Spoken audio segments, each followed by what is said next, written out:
ओम शांति। ओम शांति। ओम शांति।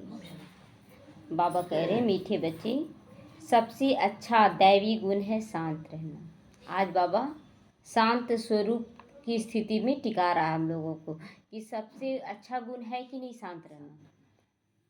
थोड़ा सा कहीं बोलते थे तो लड़ाई बढ़ जाता था, बोलने का भी अकल नहीं रहता था, लेकिन शांत रहने से ही सारा अकल आ रहा है। और इसीलिए बाबा कहता है ये सबसे अच्छा दैवी गुण है शांत रहना, अधिक आवाज़ में ना आना, मीठा बोलना। तुम बच्चे अभी टॉकी से मूवी से साइलेंस में जाते हो। हम लोगों का स्थिति ऊपर की ओर जा रहा है, तो अभी टॉकी, फिर मूवी और उसके बाद एकदम साइलेंस। तो अभी इशारों में भी हम लोगों को बात करना होगा, संकल्पों से भी बात करना होगा। इसीलिए अधिक आवाज़ में ना आओ, ज़्यादा बोलना नहीं है, चिल्ला कर नहीं बोलना है, धीरे से बोलना है। इसे चिल्ला कर बोलने से भी ना एनर्जी लॉस होता है। जितना आप शांति से बोलेंगे उतना आपका एनर्जी बचेगा। तो इसीलिए बाबा कहता है अधिक आवाज़ में ना आओ। प्रश्न है, किस मुख्य धारणा के आधार से सभी दैवी गुण स्वतः ही आ जाते हैं? उत्तर है, मुख्य पवित्रता की धारणा। जिसके अंदर अंदर और बाहर दोनों में पवित्रता आ जाती है, वो सारे दैवी गुण को अपने खींच लेता है। सारे दैवी गुण को एक नियम है, एक कोई भी एक दैवी गुण को धारण कर लेंगे ना तो वो सारे गुणों को खींचता है। अगर एक बुराई को धारण कर लेंगे तो सारी बुराइयों को खींच लेता है। ये नियम है प्रकृति का। इसीलिए उनमें दैवी गुण हैं। इस जो देवताएं पवित्र हैं, इसीलिए उनमें दैवी गुण है। पवित्र आत्माओं में दैवी गुण होता है। इस दुनिया में कोई में भी दैवी गुण नहीं हो सकता। इस दुनिया में किसी में नहीं, कलयुगी दुनिया में, संगम युगी दुनिया में नहीं। तो रावण राज्य में दैवी गुण कहाँ से आया? तुम रॉयल बच्चे अभी दैवी गुण धारण कर रहे हो। रॉयल बच्चे दैवी गुण धारण जैसे तैसे बोलेंगे, रास्ते में चलेंगे तो। और जो रॉयल खानदान के नहीं रहते तो देखते हैं कितना ज़्यादा बकबक करते रहते हैं रास्ता भर। बस में भी चढ़िए तो देखिएगा कितना बकबक बकबक रास्ता भर सुनने को मिलता है। रॉयल लोग एकदम शांत रहेंगे। गीत बजाए, भोलेनाथ से निराला कोई और नहीं, गौरीनाथ से निराला कोई और नहीं। ओम शांति। अभी बच्चे समझते हैं कि बिगड़ी को बनाने वाला एक ही है। भक्ति मार्ग में अनेकों के पास जाते हैं, कितनी तीर्थ यात्राएं करते थे। बिगड़ी को बनाने वाला, पतितों को पावन बनाने वाला तो एक ही सदगति दाता है। गाइड भी है, लिबरेटर भी है, वह सब एक है। कहाँ कहाँ जाते थे भक्ति मार्ग में? कितने सारे पंडितों से मिलते थे, तीर्थों पे जाते थे, मंदिरों में जाते थे, लेकिन मन को जो शांति चाहिए था वो नहीं मिलता था। और अभी वो एक मिल गया, उसी से हमें रास्ता भी मिल रहा है, हमें वरदान भी मिलता है, ज्ञान गुण शक्ति सब कुछ मिल रहा है। तो अब गायन है, परंतु अनेक मनुष्य, अनेक धर्म, मठ पंथ शास्त्र होने के कारण अनेक रास्ते ढूंढते रहते हैं। गायन भी है कि सबका मालिक एक, लेकिन फिर भी सबका अलग अलग रास्ता बताया हुआ है और लोग उसमें भटक रहे हैं। तो सुख और शांति के लिए सत्संगों में जाते हैं ना। जो नहीं जाते वो मायावी मस्ती में ही मस्त रहते, मायावी मस्ती में, दुनिया के आकर्षणों में, ये करना है वो करना है, उसमें मस्त रहते मायावी आकर्षणों में। तो वह भी तुम बच्चे जानते हो, अभी कलयुग का अंत आ चुका है। मनुष्य यह नहीं जानते कि सतयुग कब होता है और अभी क्या चल रहा है। यह तो कोई बच्चा भी समझ सकता है ना। देखिए, नाम से भी लोग समझ नहीं रहा कि ये कलयुग। बोलते हैं ना लोग कि मेरे लिए तो यही स्वर्ग है। अच्छा, इसका नाम फिर कलयुग क्यों पड़ गया? अगर यहाँ पर सतयुग जैसा सुख हो जाए, स्वर्ग जैसा, तो इसका नाम कलयुग नहीं पड़ना चाहिए ना। बारिश का मौसम है और बोलेंगे कि ठंडा लग रहा है या गर्मी लग रहा है, वैसा सही लगेगा? तो नई दुनिया में सुख, पुरानी दुनिया में जरूर दुख ही होता है। इस पुरानी दुनिया में अनेक मनुष्य, अनेक धर्म है। एक ही परिवार में आप देखें ना, कोई बोलेगा कि हम दुर्गा जी को मानते हैं, तो कोई बोलेगा हनुमान जी को मानते। किसी को रोक भी नहीं सकते हैं कि हाँ तुम मेरे अनुसार मानो, नहीं बोल सकते हैं। तुम कोई को भी अब समझा सकते हो कि कौन है भगवान, कौन है। यह तो कलयुग है, सतयुग पास्ट हो गया। वहाँ एक ही आदि सनातन देवी देवता धर्म था और वहाँ कोई धर्म नहीं था। बाबा ने बहुत बार समझाया है, फिर बार बार समझाते रहते हैं। जो आए उनको नई दुनिया और पुरानी दुनिया का फ़र्क ज़रूर दिखाना है कि देखो फ़र्क कितना है सतयुग में। तो लोग ये भी तो मान रहे हैं ना कि शास्त्रों में जो लिख दिया है ना, लड़ाई झगड़ा, लेकिन ये दोनों चीज़ लिखा हुआ है, हिंसा परमो धर्म। तो आखिर ऐसा क्यों? इसका सब कुछ का राज बताना कि आखिर ये सब राज क्यों है कि सतयुग में कोई हिंसा नहीं होता है। तो फिर लिख दिया अहिंसा परमो धर्म लिखा, फिर हिंसा करते हैं, ये सब क्यों हो रहा है? इन सब का राज हमें बताना चाहिए। तो भल वह क्या भी कहे, वो कुछ भी बोले, विरोध भी करे, कोई 10,000 वर्ष आयु कहते, कोई 30,000 वर्ष आयु कहते, अनेक मत मतांतर हैं। अब उन्हों के पास तो शास्त्रों का मत है, अनेक शास्त्र अनेक मत हो गए हैं। मनुष्यों की भी मत अनेक प्रकार की हो गई है। शास्त्रों का मत तो है और उसको सुनते सुनते सब अपना अपना धारणा बना लिया, हाँ इस ऐसा होना चाहिए, ऐसा होना चाहिए। शास्त्र भी लिखते तो मनुष्य ही हैं, देवताएं कोई शास्त्र नहीं लिखते हैं, देवी देवता कोई शास्त्र नहीं लिखते हैं। सतयुग में देवी देवता धर्म होता है, उन्हों को मनुष्य भी नहीं कहा जा सकता है। सतयुग में देवी देवता धर्म होता है, उन्हों को मनुष्य भी नहीं कहा जा सकता है। तो जब कोई मित्र संबंधी आदि मिलते हैं तो उनको बैठकर ये सुनाना चाहिए, विचार करने की बात है ना कि आखिर देवी देवता को मनुष्य क्यों नहीं कहते हैं, देवी देवता ही क्यों कहते, और अभी के लोगों को मनुष्य कहते, देवी देवता नहीं कहते। ये सब बात बाबा समझाने के लिए टॉपिक दे रहा है कि समझाओ कलयुग और सतयुग क्यों कहा गया, इस पर समझाओ। तो नई दुनिया में कितने थोड़े मनुष्य होते हैं, पुरानी दुनिया में देखो कितनी वृद्धि हो गई है। देवी देवताओं के लिए गायन है ना कि 33 करोड़ ही होंगे, और अभी इतने सारे मनुष्य बढ़ गए, कहाँ से आ रहे हैं और क्यों इतना वृद्धि हो रहा है, क्यों इतना विकार बढ़ता जा रहा है?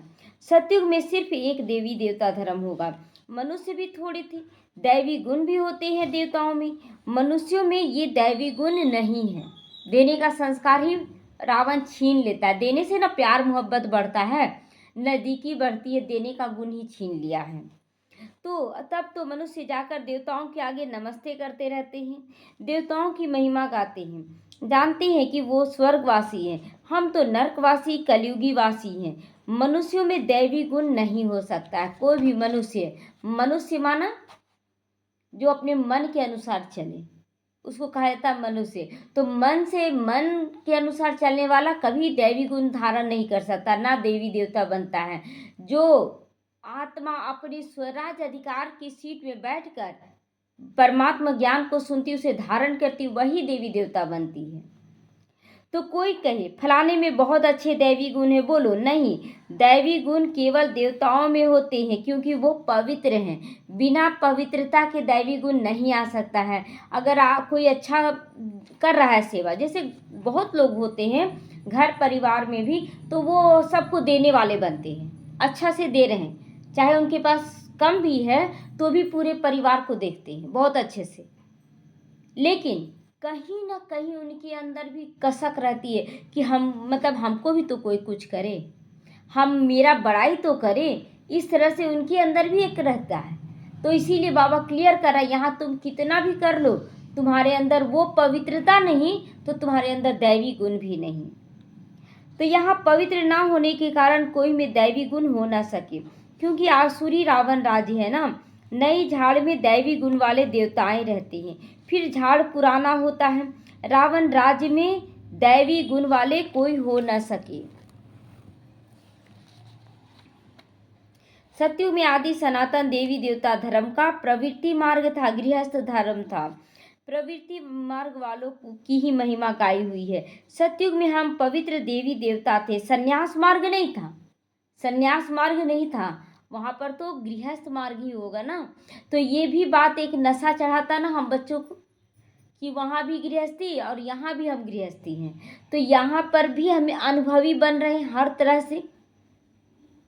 और देखिए सुबह सुबह उठते हैं तो सुबह एक रहता ना फिक्र रहता हम लोगों को कि नहीं परिवार के लिए करना है काम। अगर सिर्फ अपने लिए रहे ना तो सोने में ज़्यादा ध्यान रहेगा, चलो अपने लिए ना करना है, चलो सो जाते हैं। लेकिन परिवार का ध्यान आता है तो उठ जाते हैं, नहीं टाइम पर करना पड़ेगा, सबको देना है। तो ये गुण भी सिखला रहा है ये गृहस्थ धर्म। तो कितनी पॉइंट्स मिलती है समझाने के लिए, दोनों का ही अपना अपना महत्व है। हम ये ना बोले कि समर्पित अच्छी नहीं है या तो गृहस्थी अच्छी नहीं, दोनों का अपना अपना महत्व है। तो बाबा क्लियर कर रहा कि देखो संन्यास धर्म सतयुग में नहीं होगा, वहाँ केवल गृहस्थी होंगे, परंतु सभी पॉइंट्स किसी की बुद्धि में रह ना सके, सारा पॉइंट नहीं बैठता है और इसी में बच्चे मूंझ जाते हैं, पॉइंट भूल जाती हैं समय पर, इसीलिए फेल हो जाती हैं, दैवी गुण धारण नहीं करती। एक ही दैवी गुण अच्छा है, जास्ती कोई से ना बोलना, और बोलना भी तो कैसा बोलना, मीठा बोलना, और बहुत थोड़ा बोलना और धीरे बोलना। बहुत बच्चे देखिए मना किया जाता है ना धीरे बोले, लेकिन बोलते हैं मेरा आदत ही है। अच्छा, आदत को सुधारना चाहिए ना कि हम धीरे बोले, मीठा बोले।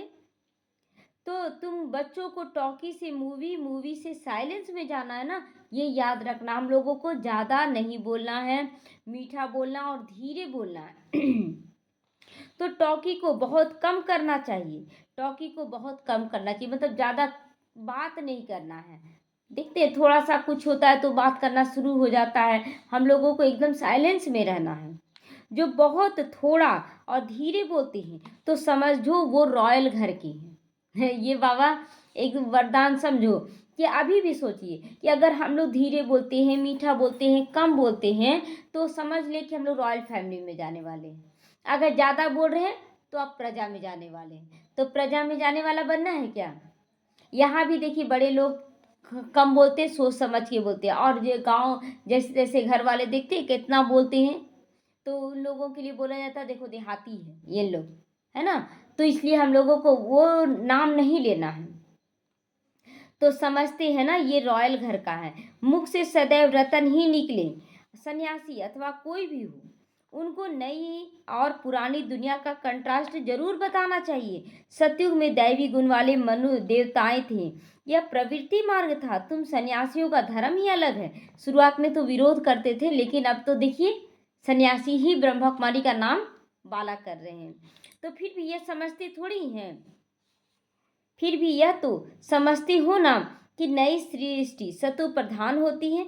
अभी तमो प्रधान ने सन्यासियों को बोला बाबा समझाने के लिए कि ये तो मानते हो ना कि वो सतयुग था, ये कलयुग है, यहाँ पर कलह कलेश भ्रष्टाचार सब कुछ बढ़ा हुआ है, वहाँ श्रेष्ठाचारी होंगे।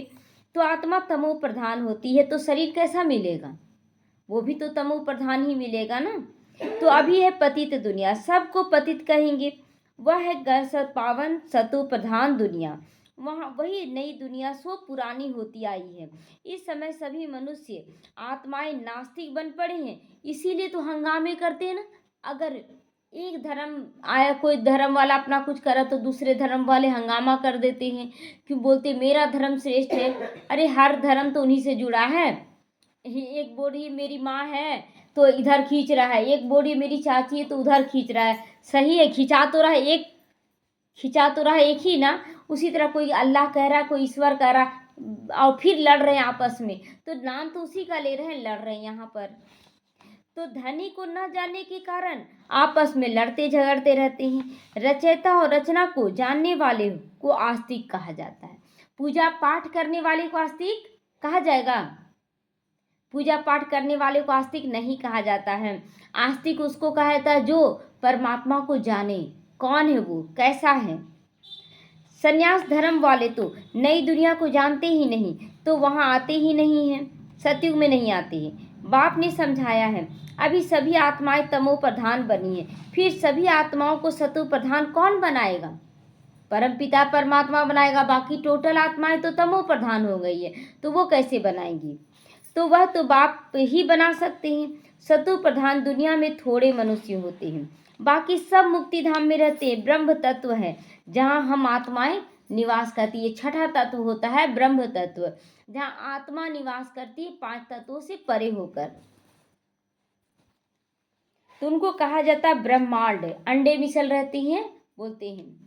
तो आत्मा तो अविनाशी है, यह अविनाशी नाटक है जिसमें सभी आत्माओं का पाठ है। नाटक कब शुरू हुआ ये भी नहीं पता किसी को, कब शुरू हुआ यह कोई बता ना सके। यह अनादि ड्रामा बना हुआ है। बाप बाप को सिर्फ पुरानी दुनिया को नई बनाने के लिए आना पड़ता है। ऐसे नहीं कि बाप नई सृष्टि ही रच देते, ऐसा नहीं है।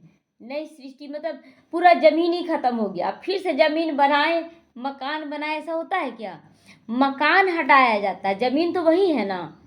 तो उसी तरह बाबा कहता है कि मैं नई परिवर्तन करता हूँ, कलयुग से सतयुग में नया दुनिया बनाता हूँ, लेकिन है तो वही ना।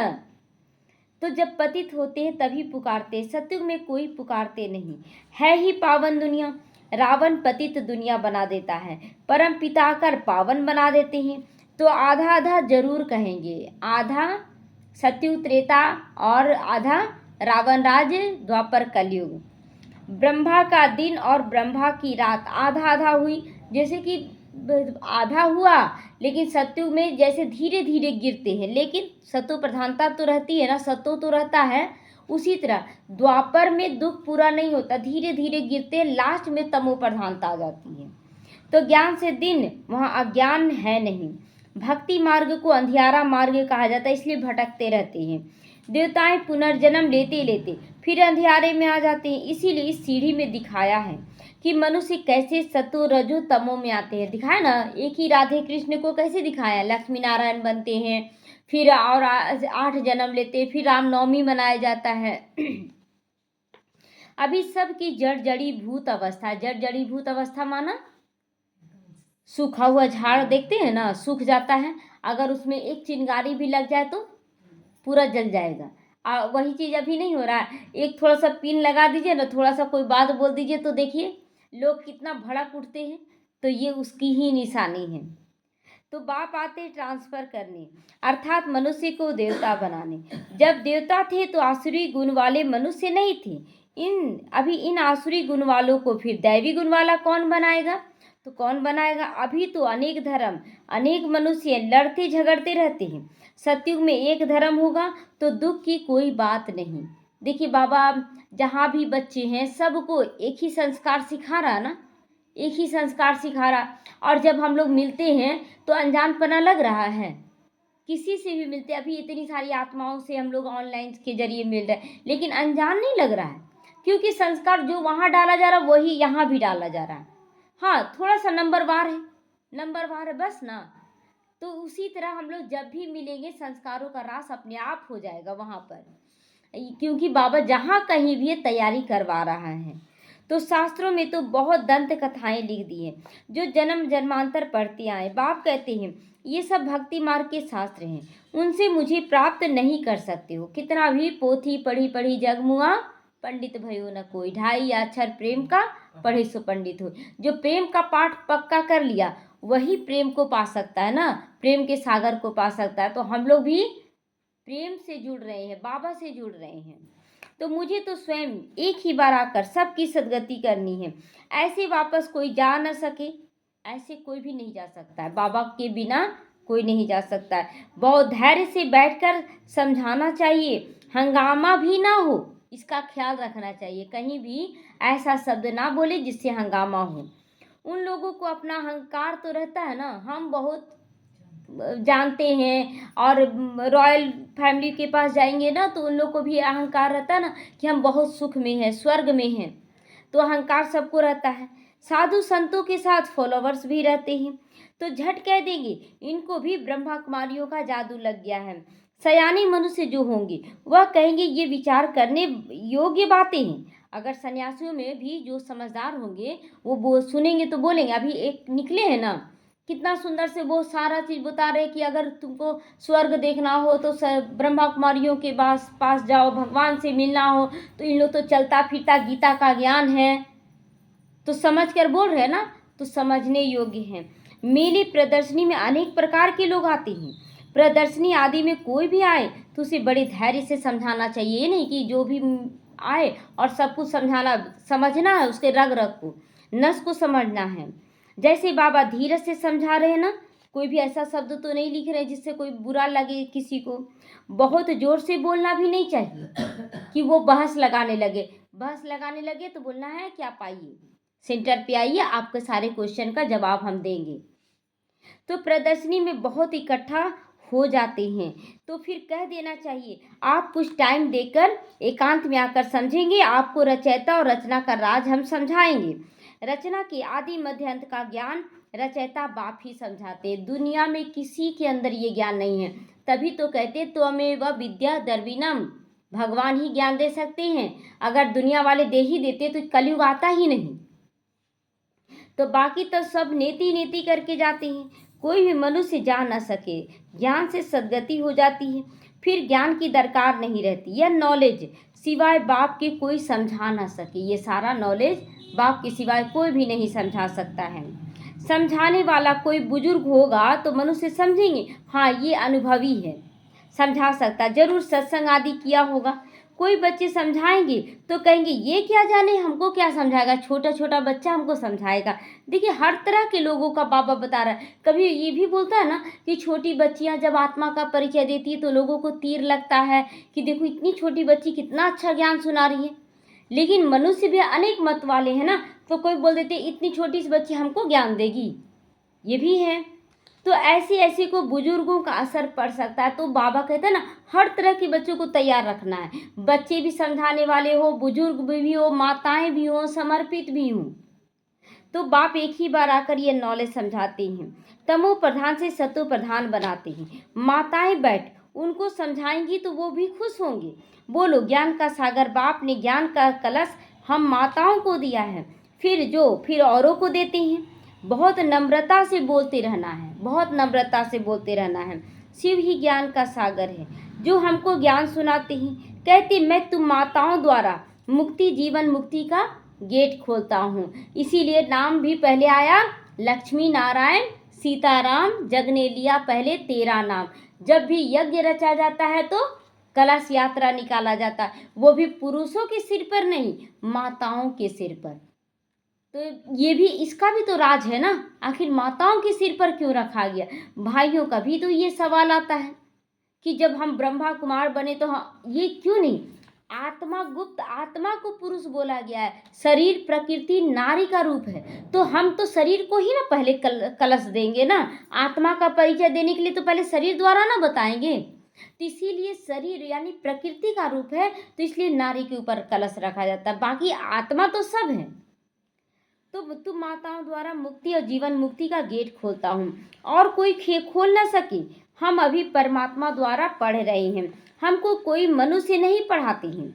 ज्ञान का सागर एक ही परमपिता परमात्मा, तुम सब भक्ति के सागर हो, भक्ति के सागर। भक्ति की भी अथॉरिटी हो, न कि ज्ञान की अथॉरिटी हो। है ज्ञान की, बाहर वाले हैं उनको समझाना, ये हम बच्चों के लिए नहीं बोला जा रहा। हम बच्चों को बोला जा रहा कि जाओ तुम समझाओ सन्यासियों को कि तुम भक्ति की अथॉरिटी हो, ज्ञान की नहीं। ज्ञान की अथॉरिटी तो मैं ही हूँ। महिमा भी एक ही करते ना कि ज्ञान का सागर सुख का सागर तो एक बाबा है, तो वही ऊंचे से ऊंचा है, हम उनको ही मानते हैं। वह हमको ब्रह्मा तन द्वारा पढ़ाते, इसीलिए ब्रह्मा कुमार कुमारियाँ गाए हुए हैं। तो ऐसे बहुत मीठे रूप से बैठकर सबको समझाना है। भल कितना भी पढ़ा हुआ हो, ढेर प्रश्न करते हो, पहले पहले तो बाप पर ही निश्चय कराना पड़ता है ना कि भगवान कौन है, उस पर निश्चय पक्का कराना है। पहले तुम ये समझो रचता बाप है व नहीं। देखो ये समझो, सबको सभी का रचयिता एक सी बाबा है, वही ज्ञान का सागर है। बाप टीचर सदगुरु है। तो पहले तो ये निश्चय बुद्धि हो कि रचता बाप ही रचना के आदि मध्य अंत का ज्ञान देते हैं, वही हमको समझाते हैं। तो वह तो जरूर राइट ही समझेंगे ना। अगर भगवान का परिचय दिया जाए तो कोई गलत नहीं बोलेगा, सही से दिया जाए। एक तो भगवान का दिया जाए परिचय, दूसरा है आत्मा और उसके कर्मों को दिया जाए, तो सबको समझेंगे अच्छे से। तो इसीलिए बहुत युक्ति युक्त होकर हमें सब जगह समझाना है, फिर कोई प्रश्न उठ ना सके। बाप आते संगम पर, सिर्फ कहते मुझे याद करो तो पाप भस्म हो जाएंगे। हमारा काम है पतितों को पावन बनाना। अभी तमो प्रधान दुनिया है, पतित पावन बाप के बिगड़ कोई को जीवन मुक्ति मिल ना सके। अगर बाप से ना मिले तो जीवन मुक्ति नहीं मिलेगा। हाँ मुक्ति मिल जाएगा, क्योंकि मुक्ति धाम में जाने का, लेकिन सुख शांति में आने के लिए पहले यह दैवी गुण धारण करना है। तो सभी गंगा स्नान करने जाते हैं तो पतित ठहरे ना, बोलते पतित पावनी है, जा रहे हैं गंगा में स्नान करेंगे तो पाप धुल जाएगा, यानी आप मानते हैं कि हम पाप कर रहे हैं। तो साधु सन्यासी भी देखिए कुंभ के मेले में गए, यानी वो लोग भी मानते हैं कि हम पाप कर रहे हैं, लेकिन अगर डायरेक्ट बोले तो गुस्सा आ जाएंगे। तो मैं तो कहता नहीं हूँ ना कि गंगा स्नान करो, बाबा बोलता है क्या कि जाओ गंगा स्नान करने। मैं तो कहता हूँ माँ मेकअप याद करो, और इसी के लिए गायन होता है, मन चंगा तो कठौत में गंगा। जब हमारा मन स्वच्छ है तो फिर कोई कहीं भी जाए या ना जाए उससे कोई फर्क नहीं पड़ता है। तो मैं तुम सभी आशिकों का मासूक हूँ, सभी एक मासूक को याद करते हैं। रचता का क्रिएटर एक बाप है, वह कहते देही अभिमानी बनकर मुझे याद करो, इस योग अग्नि से विक्रम विनाश होंगे। यह योग बाप ही सिखलाते हैं, बाप ही आकर सिखलाते, जबकि पुरानी दुनिया बदल रही है, विनाश सामने खड़ा है, अभी हम देवता बन रहे हैं। बाप कितना सहज सब कुछ समझा रहे, इतना सारा ज्ञान, और सुनते सुनते सुनते मन बुद्धि में बैठता जा रहा है और बैठता जा रहा है। तो अब कोई भी पूछता है तो आप कौन है, झट से बोलते हम आत्मा है मैं आत्मा हूँ। नहीं, अगर नहीं भी बोलेंगे ना तो मन बुद्धि जवाब जरूर देता मैं आत्मा हूँ। तो बाप के सामने भल सुनते हैं परंतु एक रस होकर नहीं सुनते हैं। कभी बुद्धि इधर उधर भाग जाता है, बुद्धि और तरफ भागती रहती है, इसीलिए बहुत ध्यान से सुनना है। भक्ति में भी ऐसे होता है, सारा दिन तो वेस्ट जाता है, बाकी जो टाइम मुकर्रर करते हैं उसमें भी बुद्धि कहीं ना कहीं चली जाती है, दिन भर तो इधर उधर जाते ही हैं। तो बाबा कहता है जब ज्ञान सुनते हो, योग भी करते हो, उस समय भी बुद्धि भाग जाता है, कुछ समय निकालते तो सबका ऐसा हाल होता होगा, तब तो बाबा बोल रहा है ना, ऐसा सबका होता है। क्यों होता है, माया है ना। कोई कोई बच्चे बाबा के सामने बैठे बैठे ध्यान में भी चले जाते, ये भी जैसे टाइम वेस्ट हुआ। बाबा कहता वेस्ट करना हुआ टाइम, कमाई तो हुई नहीं। बाप तो कहते याद में रहो जिससे विक्रम विनाश हो। ध्यान में जाने से बुद्धि में बाप की याद नहीं रहती है। इन सब बातों में बहुत घोटाला हो जाता है। देखिए जैसे कि बाबा ले गया, खींचा बुद्धि को किसी का भोग लगाने समय, ऊपर तो गई और ऊपर गए तो इधर देखने लगे उधर देखने लगे, स्वर्ग का साक्षात्कार। जैसे जाते हम लोग मंदिर, तो मंदिर जब जाते थे तो कौन क्या पहना है, कितने लोग आए, ध्यान जाता था कि नहीं, जबकि सोच कर गए कि हम पूजा करने जा रहे हैं। तो इसी तरह घोटाला हो गया ना, घोटाला हो गया। तो तुमको तो आंखें बंद भी तो नहीं करना है। यहाँ जब आप बैठते हैं तो आंखें, आज बाबा क्लियर कर रहा, बैठ आंखें बंद नहीं करना, जवाब मिला ना, ऐसे बोला जाता है ना।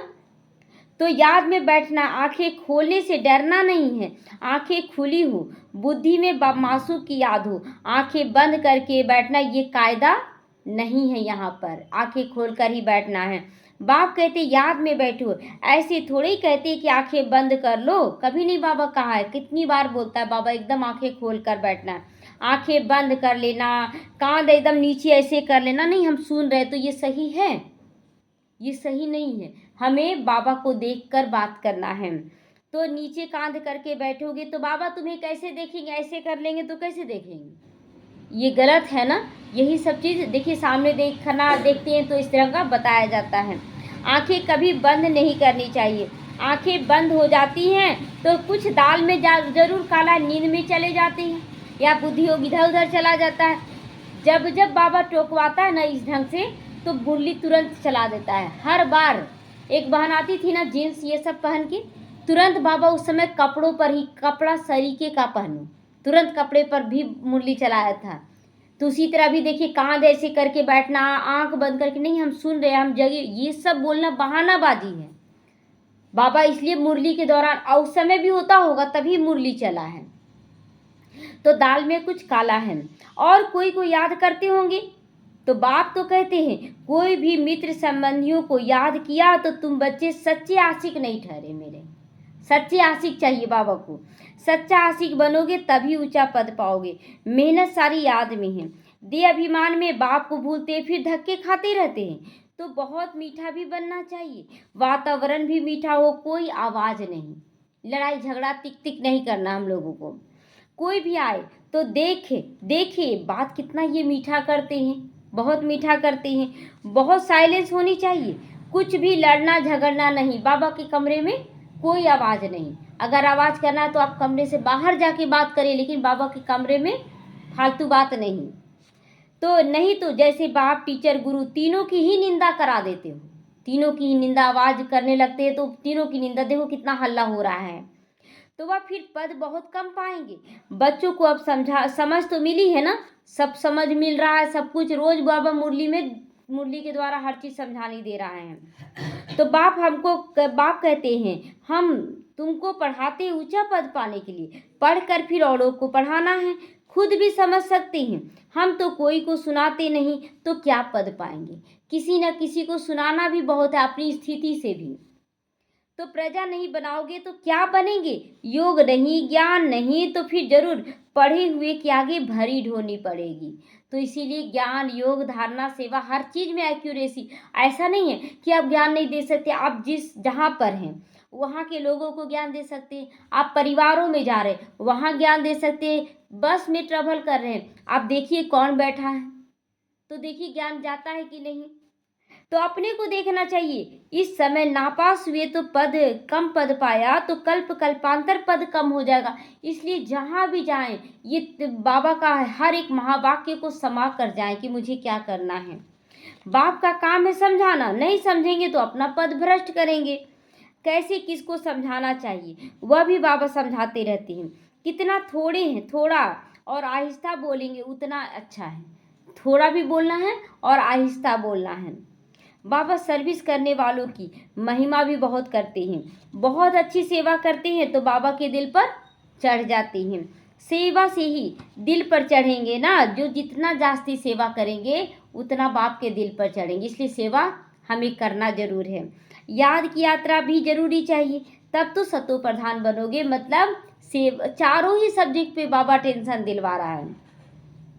सजा जास्ती खाओगे तो पद कम हो जाएगा। सजा जास्ती क्यों खाएंगे, क्योंकि गलत रास्ते में चल जाते हैं, गलियों में चले जाएंगे तो थकेंगे ना।